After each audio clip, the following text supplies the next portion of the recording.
Today, we head to Antarctica in part 2 of my extraordinary journey to the most unbelievable place I've ever been to in my life. I cannot wait to share it with you, so let's get started.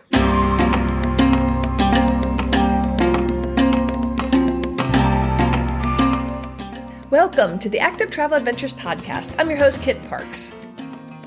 In part 1, we journeyed to the Falkland Islands and also the mind-blowing South Georgia Island, and we learned a little bit about what life was like on the ship. Today, we're heading to the main event, to Antarctica. You're not going to believe it.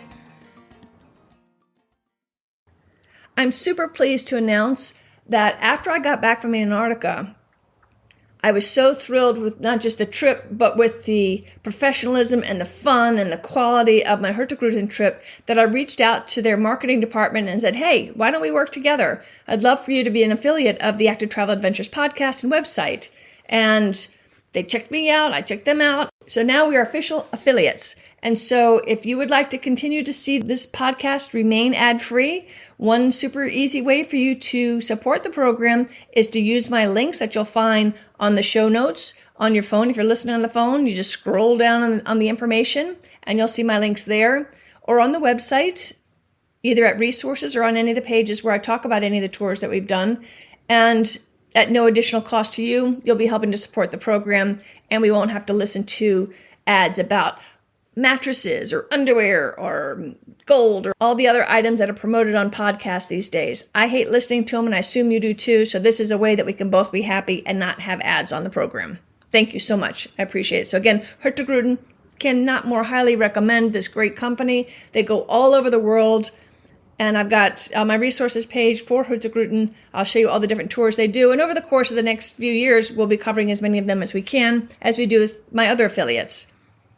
It's a company I strongly believe in, and so if you want to go on an expedition cruise, I can not more highly recommend Hurtigruten. Thanks. In part 1 of our Antarctica series, we went to the Falkland Islands and the South Georgia Island, where we saw the amazing wildlife, the rugged landscape, and I got my first glimpse of an iceberg in the distance. Today, we leave these islands and head further south to Antarctica itself. We'll be going to the Antarctic Peninsula. When we left off, I just finished toasting Sir Ernest Shackleton at Hurtigruten, and now we're headed out to sea. It's going to be a couple of days before we see land again. Appropriately, the next land we see would be that Elephant Island, that remote, inhospitable place that Shackleton's crew hunkered down while awaiting rescue. Let's just say that in the 5 months they stayed there, they got a tad sick of eating seals and penguins, and many said they'd never want to eat meat again. Mostly they were cold and wet, but somehow they managed to keep their spirits and their hopes alive. It's all in that book I mentioned on the first show called Endurance. Links again in the show notes. These men were far tougher souls than me, that's for sure. So I guess this is a good time to talk about what we did at sea, because like I said, in between the islands, you are going to spend a couple of days at sea, and it's not now you could just sit up and read books or take naps or write or do whatever you want to do, but they have plenty of activities for us to do. And I already mentioned my most favorite, the watercolor workshops. On the website, I've got detailed lists of all the different kinds of activities that we did, but just to give you an idea of some of the things that we could do. First of all, there were lectures by experts, and again, Hurtigruten did a great job of getting not only knowledgeable people, but they were so passionate about their topic. And they were truly great orators and storytellers. They even made plankton exciting, for Pete's sake. I mean, it's not going to be hard to get me excited about penguins, but plankton? I mean, truly exceptional lectures. We had about 10 lectures on the flora and fauna, so we got to learn about all the critters we'd see and some of the plants that we'd be able to see. We had history lessons from our 2 historians that were quite brilliant. They taught us all about the history of the Falklands and South Georgia Island, and of course Antarctica and the exploration of Antarctica. Fascinating. Expedition leader Stian gave an extraordinary lecture about whom he considers the greatest man that ever lived, Norwegian explorer Fridtjof Nansen. The story itself is super compelling and beyond the scope of the show today, so I'll put a link in the show notes so you can check this guy out. If I thought Shackleton's journey was unbelievable, Nansen's even tops that. So again, if you're curious about that, just look to the show notes and you'll see a link to that so you get the back scoop on that story as well. The ship I'm on, the MS Fram, is actually named after the ship that Nansen used for the historic journey that I'm talking about. And there's actually a bust of Nansen and references to Nansen throughout our journey. Needless to say, I made a point to go to every single lecture offered. And some of our experts also gave little inside glimpses into their life because many of them had lived in polar regions, either doing research or doing expedition work or whatever. That was fascinating. You could participate in being a citizen scientist, even help NASA. The citizen scientists, along with our real scientists, would either go out in the boats and collect samples or meet up on the deck and check out the clouds and report back to NASA, because NASA can see the clouds up above, but the understory clouds they can't. So they count on ships and scientists to report back what they see at precise times so they can kind of get a better idea of what's going on up there. We learned all about seabirds and intertidal zones and whales and feathers. We learned about rocks and all sorts of great, interesting science activities.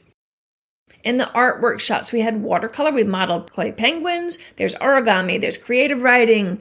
And also photography workshops with a professional photographer that we had on board, Kim. Remember how I said that the ship had recently been remodeled? Well, the ship was filled with art, and it was filled with all sorts of artistic touches. And Neok gave us a walking tour to show us and explain some of the symbolism of some of the things that we were seeing. There was a lot of indigenous art, of course, lots of things that reflected the sea and the exploration heritage. My only complaint, I would say if I had a complaint about Hurtigruten, they should have had this at the beginning of the journey, not at the end, so we could better appreciate what we were seeing the 3 weeks we were on the ship. On the stair landings, there were these massive copper that were etched with different designs on them, and I could recognize whale bones or certain things. But I remember seeing these men tugging something, and it wasn't until one of Jane's history presentations of a bunch of historical photographs. It's like, that's what that etching is. Those are the men towing the survival boats, the rescue boats across the ice, trying to make it to sea so they could start the journey of the rescue of the Endurance. I would love to have known that at the beginning of the journey, because I went up and down those stairs 1,000 times a day, and I always appreciated the art, but I would like to have known what it symbolized. Effervescent Jane, one of the historians, told bedtime stories. They had scavenger hunts just for a little silliness. They even had a paper plane contest. We had a couple of movies, in particular the one on Shackleton and the history of the whole Shackleton and the Endurance. That was really cool. But we also had TV in our room, even though I hardly ever looked at it. We had cable and a whole selection of movies, and we often had Wi-Fi, which was no charge, which I thought was pretty cool because I think a lot of ships charge you for that. Let's just put it this way. When we got that little sheet at night, you are never at a loss for what you're going to do with your time. There's always something really cool to do. And if not, you could always, there's a library. You could go down to the library and pick out a book, or just hang out up in the lounge or in any of the observation decks, just seeing the sights and maybe catching a whale or a seal or a penguin or some of the seabirds. And one of my favorite birds, they would fly in flocks that they like to ride the wakes or ride next to the ship. And they'd ride next to us for miles and miles. And it was just fun watching just what was going on outside. And as we got further and further south, that's when we started to see the icebergs. So I'm going to talk about what a typical day would be like. Generally speaking, I'd get up around 7 o'clock, as I do at home, and head down to breakfast, which was always a massive buffet, so you could find whatever your dietary requirements, and it's just tons and tons of food, so you're going to be fine there. After a leisurely breakfast, then I'd get ready for whatever the morning activity would be. If we were doing landings, I would know roughly what time my group number, we were all assigned a group number because everybody can't go out at the same time. So when my group number would be called, so I'd get prepared for that. Otherwise, there's generally a couple of activities I would do. Maybe go to a lecture or do a workshop of some kind. Before you know it, it was lunchtime. Lunch also would be a buffet. Again, a huge variety of food, always different, so you never got bored. There's always plenty of different choices there. After lunch, generally would go to the gym, and even though they had lots of different ways to work out, I just stuck with the stationary bike because there was a window right in front of it, and I could look for whales or seals or penguins or icebergs or something, and that kept me entertained Well, I listened to podcasts. I would look outside and check out the sights of the South Pole. The South Polar region. That was pretty cool. After that, I would take a shower in the outside shower and then hit the hot tub or the sauna. And the hot tub is outside on the 7th floor deck. So you are in a hot tub looking at icebergs or whales or penguins and seals. It was so surreal.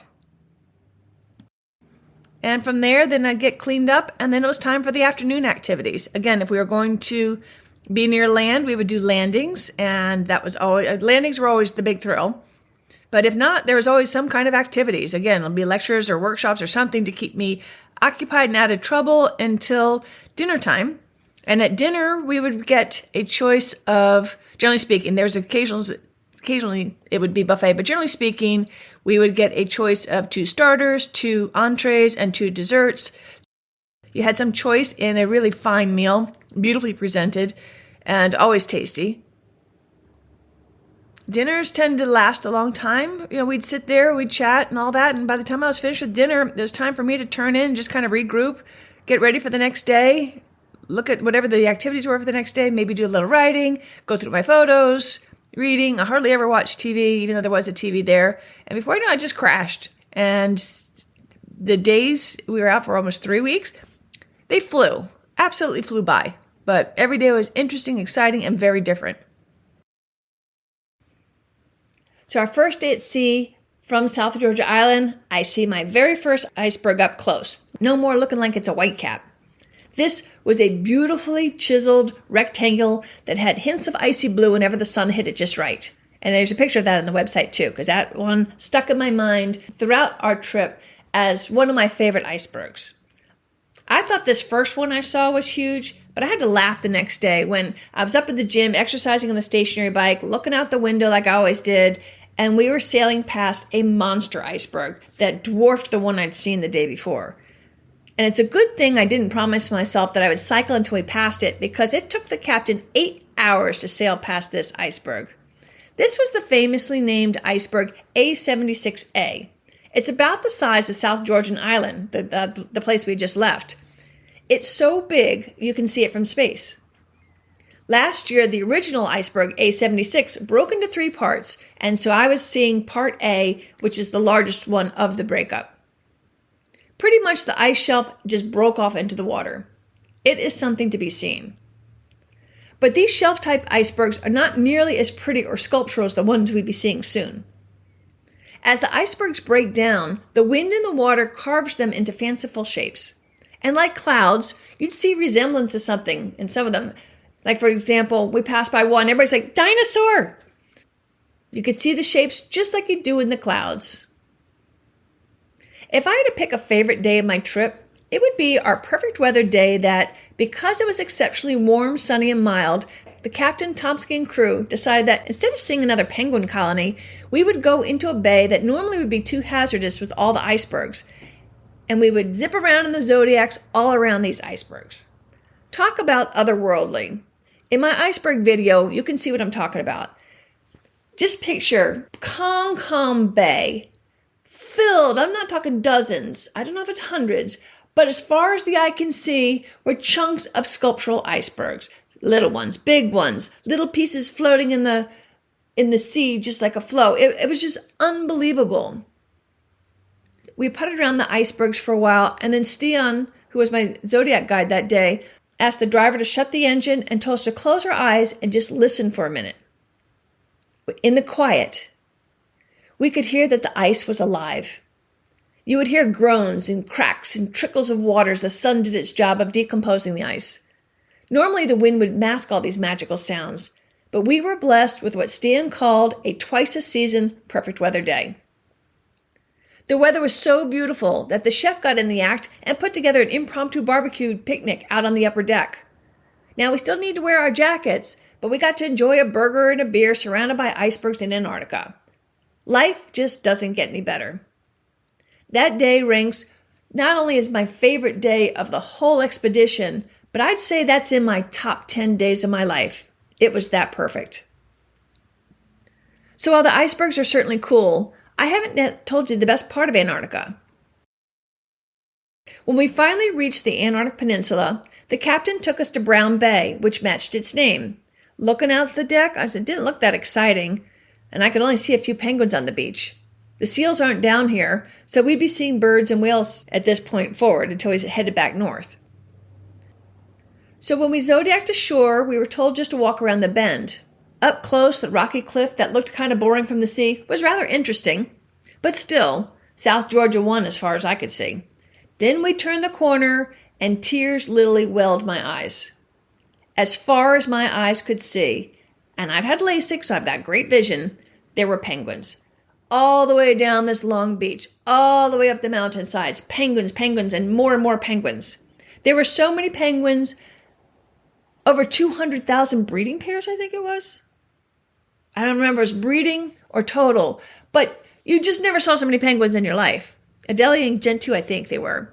They were coming in and out of the water. And there was icebergs on the beach too. My favorite shot of my whole trip is the iceberg that had beached on the sea and was being carved by the whales, and we had a penguin parade right in front of it. That, of course, is on the website. You'll see that all over the place because it's my favorite and one of my favorite memories. And I love, too, that these penguins, they don't fear you at all. They'd waddle right by you unperturbed at all by your presence. We're not a predator. So we got to get a really close-up view of the penguin parades along their penguin highway. Penguins, you see, they tend to walk the same route to and from the sea, and they literally march in a line to enter the sea at whatever their favorite vantage point is. Be sure to check out my penguin video, which I think has been kind of a hit. You'll see the penguins and my own March of the Penguins as they go to and from the sea. It's a recap of all of my favorite penguin shots, and I took the whole trip, I think I took 2,500 photos and videos, and I narrowed this down to like a 5-minute video of the best of the penguins. I also did a best of the fur seals and a synopsis of all of my Antarctic expedition as well. I encourage you to see all of them. So let's get back to Brown Bay. 3 other fun events happened. Martin, a Belgian, proposed to his long-loved Sabine.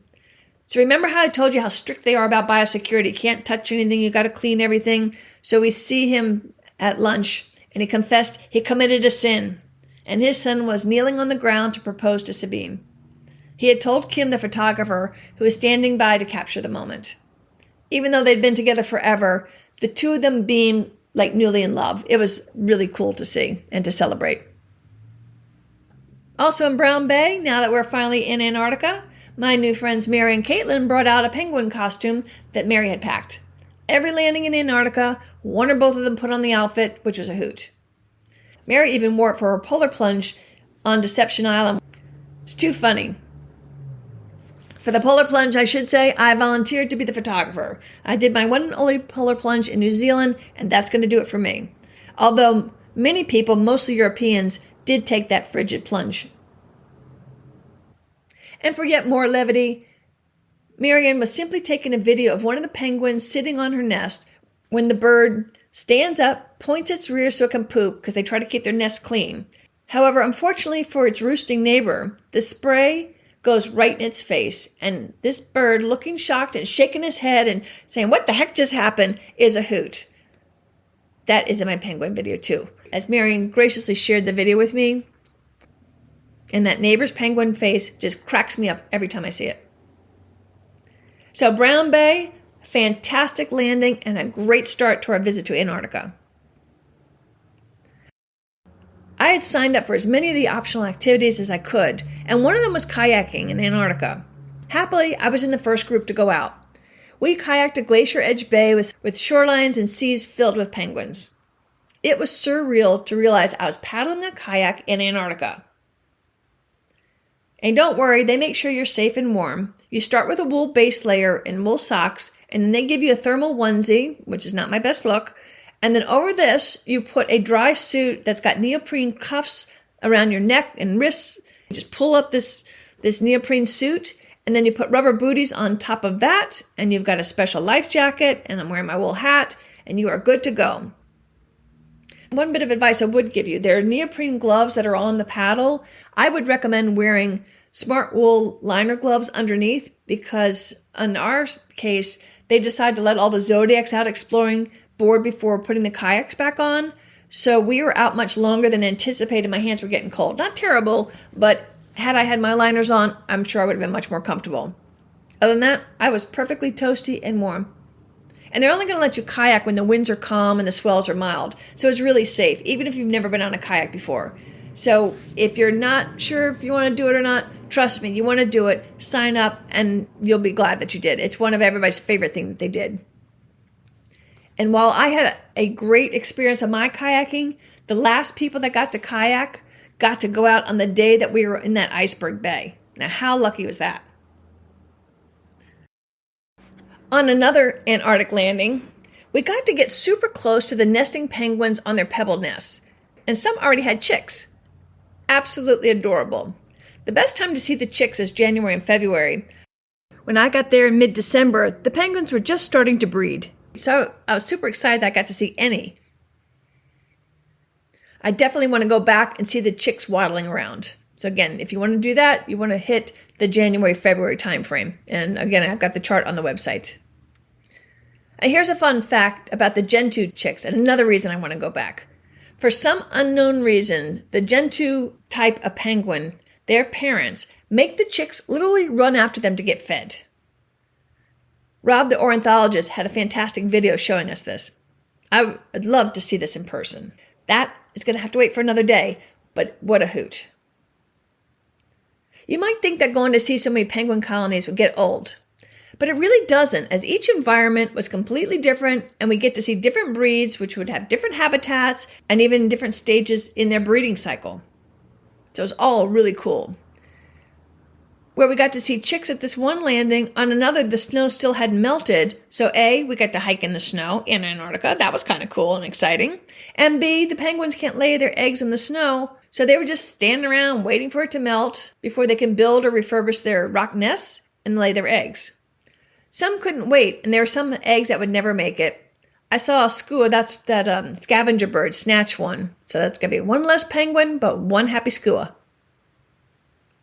Being on top of the snowy hill that day, I was surrounded by penguin rookeries. There are several, there are like 3 or 4 colonies, I guess. I think they're all different colonies, but there's different places where there's just a gazillion penguins. And then down, looking from this hill, I see all the penguins. There's one was close and others were further away. And there's icebergs in the water and the pretty ship out in the water. And it was just beautiful. It's a sight I'll never forget. Getting down the hill was a bit tricky in the snow, but we had some poles and there was a path, although sometimes you might lose your balance a little bit and step off the path. And that's one thing I liked about Hurtigruten, was their conscientiousness about the environment and the wildlife. After we finished our snow hike, the guides went back to fill any deep footholes in the snow where somebody might have lost their balance and stepped off the mushed down path that we were hiking on. And the penguins are small enough that they could fall into our boot holes and not be able to get out, so they'll starve to death. So the guides not only filled ours in, but they also filled in some that I saw were already hard crusted ice, which means these were older holes left by less conscientious companies. So kudos to Hurtigruten for their conscientiousness. But it wasn't just snow, ice, and rock that we saw in Antarctica. The next day, we passed through a tight 200-meter span called Neptune's Bellow, and we headed to Telephone Bay and Deception Island, where we hiked up a caldera, which is a collapsed volcano, where we would get a spectacular view of the bay and some lakes. Up on top, there's still a patch of snow, so Niak did his best to pack down a penguin highway for us to safely pass. I had forgotten that back down the bay, those who chose to could take a polar plunge, so I hurried down to watch all the frigid fun. And remember that perfect weather day I mentioned? Well, the folks that had signed up to camp got super lucky. That was the day they got to camp. This far south, at this time of year, the sun hardly sets, so most plan to stay up for much of the night to witness the light and sleep on the ice of Antarctica. After dinner, they headed over to a large mound. I'm not sure if it was a glacier or just a regular snow patch on a very mild hill, and they set up camp. Once the gear and the campers were over there, the captain sailed away so it would be just them, the ice, and the sea, without even our ship to block their view. At that point, I was regretting not signing up. But I know me, I need my sleep, and I knew I would sleep. I wouldn't be able to stay up. and we would be picking them up early in the morning. So it wasn't the right thing for me, but those that went, I think about 16 did, absolutely loved it. It was a thrill and a highlight for them. I asked my new friend Mim from Australia her thoughts about camping on the ice of Antarctica. We saw you from the ship, and I was having regrets that I didn't sign up, but you were on basically like a snow island on basically the most perfect weather day that we had. Absolutely. Surrounded by icebergs. Tell us about it. Watching the sun do its thing, go across the changing colour of the lights. In all afternoon, the glacier was grumbling away. It was like, what are you doing here? The water changing colour. So it went from being, blue to black. Watching as it got colder, the ice starting to form on top of it looked like ice. It might not have been. We saw a couple of seals. We saw a couple of penguins. Watching the Fram disappear around the corner. Like, hope they come back. And the Fram being the name of our ship. The name of our ship. Fram. Yes. So that was pretty exciting. It was a fabulous opportunity to enjoy the silence. Once everybody got over the excitement, and just photographic experience.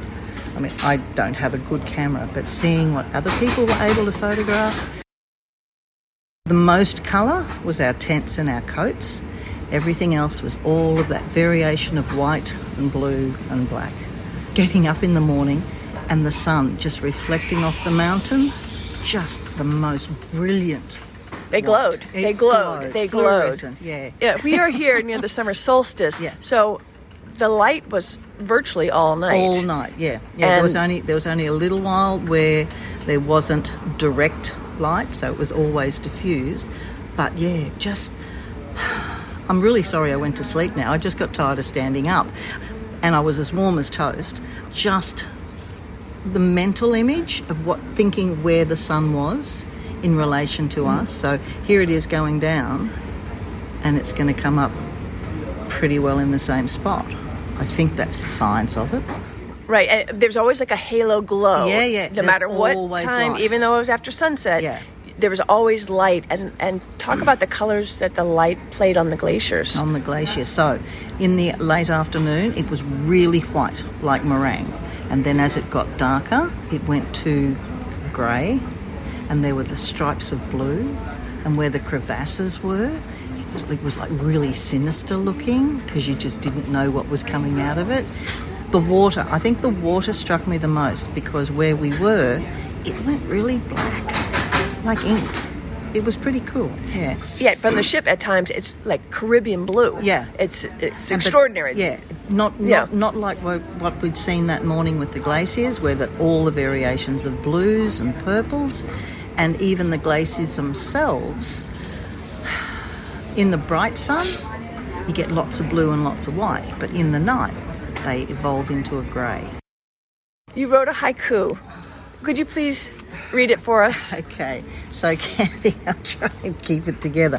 Okay, 16 red-domed tents, cameras recording light, sunshine on Leith Cove. Beautiful. Thank you again for coming on the show. Any final thoughts about camping in Antarctica? Everybody should have the opportunity to do it, especially with a really well-organised team like we had. It was great. It was a really great experience. Perfect. Thank you. Thanks, kid. Tim, along with Kay, managed to stay up the entire night. So here's some of his thoughts. There were a couple of seals sleeping on there, and they just called to each other maybe every half an hour or so, just a solitary sound. But other than that, it was really quiet. But then the ice cracked with the glaciers all around, and sort of big cracking sounds. At one point, we did get some shelving off the front, but nothing too dramatic, but also avalanches as well. But it was just that whole package of the light changing and that sort of dim light. It wasn't dark, it wasn't light. Yeah, it was just a surreal experience, and the thought of getting into a sleeping bag in a tent, and there was no point, just kept on going, really. So yeah. So no regrets that you did it? No, absolutely not. No, I think everyone else missed out, big time, yeah. No, it was a tremendous experience. very tiring, but it's I've never been anywhere like that before. And as you can hear, I was recording that in the Explorer Lounge on my iPhone, so I apologize for all the rattling of the bar dishes and glasses in the background. But I wanted you to hear a first-hand account of what it was like to sleep on the ice of Antarctica. I may not have been there, but I got up at 4 o'clock in the morning just to be with them in spirit. And at 4 in the morning, I had the deck all to myself, and the weather was still perfect. The light on the glacier in the distance was so strange. It made it look like we had two suns. I still would like to see how the sun was hitting it because, and you'll have to look at the photo, it's really unusual. It was very cool. I put the photos on. They're unretouched. I didn't doctor them at all, so you can see the unusual light that I'm talking about. And even my little iPhone was able to capture it. I didn't bring a fancy camera. The world was so quiet that morning, and the captain sailed ever so slowly that I felt like I was alone in the world. I also took a video that's part of my iceberg video if you'd like to better see what I'm talking about. Our time in Antarctica was nearly over, but we had one fun stop left, Port Lockroy. This former base and former home for explorers, whalers, scientists, and sailors now boasts the world's southernmost post office. Becoming a seasonal postal worker is a coveted position. I think the two ladies that were there this year, they get to come down for 6 months. That's their job. So there's a cottage there that also jokingly boasts that it's Antarctica's largest mall. It sits at about, maybe I'm going to guess, like 20 foot by 12 foot. And in this little cabin, you can buy a postcard, some stamps, like a few souvenirs. And there's also a small museum showcasing former life on the base.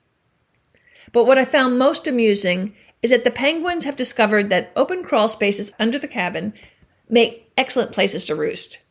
Dozens upon dozens of penguins would wander to and fro right in front of the building, right across the path that you're walking on, not paying you any mind because it's our job to stop, and they just did whatever they wanted. It was an absolute hoot.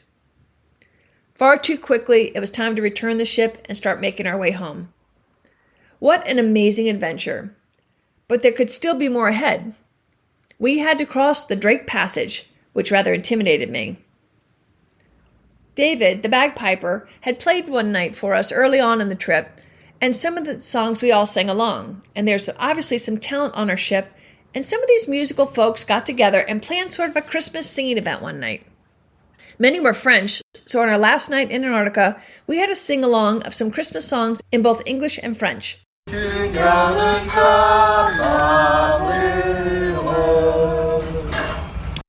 Some accompanied by the bagpipes.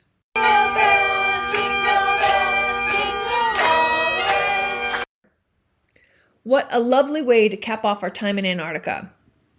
That night going to bed, I was a little apprehensive, and in fact I took one of my motion sickness pills just to be on the safe side because we'd be entering the Drake Passage. Now I know the MS Fram was built to withstand whatever the Drake threw at us.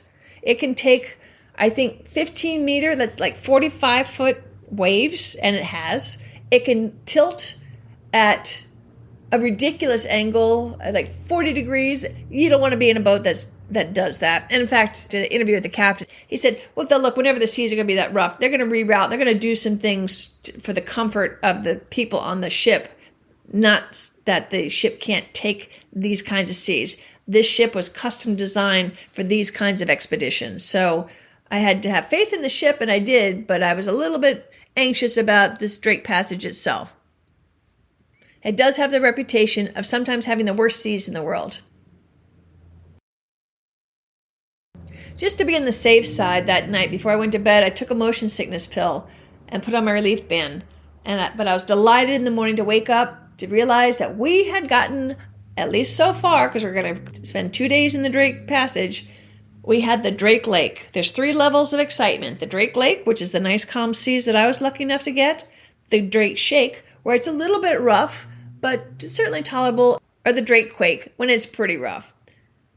Even though I was delighted, some people were a little disappointed they didn't get to have a little bit of that shake, just to have lived through it. Me, I was glad for the gentle waters. In fact, the captain said in his 15 years of sailing the Drake Passage, we had the second calmest seas he's ever seen. I'll take that. After that first day, I stopped taking my motion pills. Another bonus of doing this podcast, I should mention, is this entire trip, I was both puzzled and fascinated about how the heck does Hurtigruten pull off taking such good care of us? I mean, there's no hardware store to pick up any parts if something breaks. If you run out of milk or cheese or something, there's no grocery store you can go to. How are they keeping the fruits and vegetables fresh? And I could tell we were eating fresh food. We weren't eating frozen stuff or canned food. And how are they keeping us from hitting icebergs, for Pete's sake? What do they do with all the sewage, and how do we get fresh water? We were out for 3 weeks. How do they do this? How do they even plan our landings and so much more? So I asked if I could go behind the scenes to take a little looky-loo and find out for us. And graciously, everybody at Hurtigruten agreed, and during the last few days at sea, I got to interview and visit the key areas. The bridge, that's the captain's office and where all the navigation takes place. I got to see the mess hall, the kitchen. They call it hotel. That's all the rooms and the kitchen, the mess hall, that's all in one group. I got to go in the engine and the maintenance rooms and down in the tender pit where all the expedition operations are. In fact, in the mess hall, it was really cool. The manager had timed it so that I could join them for the night's tasting before the meals were prepared. Who knew they did that? So each of the head chefs of the different dishes that were on the night's menu prepared a dish for the chef and the hotel manager to have a taste to see if any adjustments need to be made, whether it needed a little bit more of this or that, or in some cases the chef would do a little bit more decoration just to enhance the presentation for us. So I got to do that. I thought that was really cool. So I put together a web page and a video that showcases everything I discovered. And again, there's links to all this in the show notes. It was truly an amazing operation. I liken it to like a choreographed work of art or a dance. Or even like a duck. You see the duck gliding along the lake. It looks like, oh, everything's fine. But underneath it's paddling furiously. And it has to be like that because things have got to go wrong and blow up in their face all the time. But we never saw it. Everybody was always calm, cool, and collected. Everything worked like clockwork. The food was always fine and fresh and delicious. And all the crew members always had a smile on their face, and they never seemed rushed or panicked. It was really quite impressive. They had what I thought was an exceptional crew. There's not a person on that ship I wouldn't hire myself, which I think says a lot. They must get the pick of the litter. They're doing something right. After 2 days of sailing through the Drake Passage, early one morning, we finally saw land. Ushuaia. You may have heard of this. If people go just to and from Antarctica, generally speaking, they're going to go from Ushuaia. But I rather like that we did the circle that allowed us to visit the Falklands and South Georgia Island. And for me in particular, South Georgia was a highlight, as I told you before. Once we got to land, now we're going to pass through the Chilean fjords. It was an overcast and misty day, which gave like a haunting view to these chiseled mountains that were periodically covered in glaciers. It made for a nice contrast to the delightfully sunny days that we'd had so far. I was sad to realize that our journey was ending. It was an experience of a lifetime, and by far tops anything I have ever done. I can't wait to return to Antarctica and to see what the other months have to offer. I got to start saving right now. One thing I found very telling is that I met multiple people that were on their second and even third time going with Hurtigruten to Antarctica. That's how special it is, and that's how each time you go, it's completely different. Even though we'd soon be parting, I made many lifelong friends on the ship. As I record this 2 months later, I've had numerous correspondence with, I'd say, around 10 of them. That's a lot of new friends to make, I thought, and how wonderful. We're scattered across the globe, so when we travel, we can hopefully see each other whenever our itineraries cross. I've already started making plans to travel with some of them as well, so you'll be meeting them in future episodes, I'm sure. On our last night in the ship, we all met in the Explorer Lounge for a farewell drink and a toast with the captain, officers, and crew. What I absolutely loved is that everyone who worked on the ship, by group, from maintenance to housekeeping to kitchen to expedition crew, marched around the perimeter of the large lounge to the cheering and the clapping of us grateful guests. We were glad to be able to express our appreciation for a job most well done. And then in the morning, all the captains and officers met us at the departure door to thank us and shake our hands. Outside, the expedition crew was by our shuttle bus to wave and say goodbye. It was very touching, as we've come to care about these folks very much. All of them. As we drove off, the captain alone stood at the entrance of the ship, giving us one final wave. What more can I say about my Hurtigruten expedition to Antarctica, the Falklands, and South Georgia Islands? Out of all the adventures and all the great places I've been to, this is the only one that is in my mind every single day and has been 2 months. I've never seen anything like that before. When we finally arrived and docked in Punta Arenas, Chile, I was scheduled to fly out that evening to Buenos Aires, where I was going to be spending the holiday season. But this was the World Cup day, and Chile is the arch rival of Argentina, who was playing in the World Cup. And I figured with as big as soccer or football, as they call it down there, is in that area, my chances of getting a sober cab or Uber driver later that day was probably pretty slim, if I could get anybody to take me to the airport at all. So I decided to join the group on the walking tour they had of Punta Arenas and then take the bus to the airport and just spend the day there, even though it'd just be a very long, boring day. It wasn't boring the whole time because later in the afternoon, I met this really cool gal who also had a similar problem. And so she and I hung out for the evening and I made a new friend in the airport. How cool is that? But my mind keeps going back to Antarctica. Even when I got to Buenos Aires, I should be there learning the tango and exploring this beautiful city, but I didn't do so. I mean, I was there for 2 weeks, and I really didn't do Buenos Aires justice. I needed time to decompress, to digest what I'd experienced for the past 3 weeks. I found myself preferring to spend time looking through photos, reminiscing, looking at videos, rather than going out to see the sights. That is not the Kit I know when she goes to some place she's never been to before. It was very strange. I definitely have contracted polar fever, and my heart was back in Antarctica. And to think I was worried about being cold and I almost didn't go. I almost didn't go because it's expensive. But like I said, after a third of the way through, I already felt like I'd gotten my money's worth. You're going for a long time, and virtually everything's included. I've been fortunate enough to travel now all 7 continents. I've been to, I think it's between 40 and 50 countries now. I have done some amazing things, particularly in the last 5 or 6 years. I choose to live my life by having experiences. If you see how I live at home, I live a very modest lifestyle. I spend my money on art and I spend my money on travel. And of all the travel experiences I've had and all the wonderful places, people, and things that I've seen and done, this trip tops them all. There is no question. If you've ever had any doubt as to, should I go to Antarctica or not? Go. Definitely go. And I do encourage you, if you do go, to use my new affiliate, Hurtigruten. I cannot more strongly recommend them and the fine job they did. Thanks to all of them for just giving all of us the experience of a lifetime.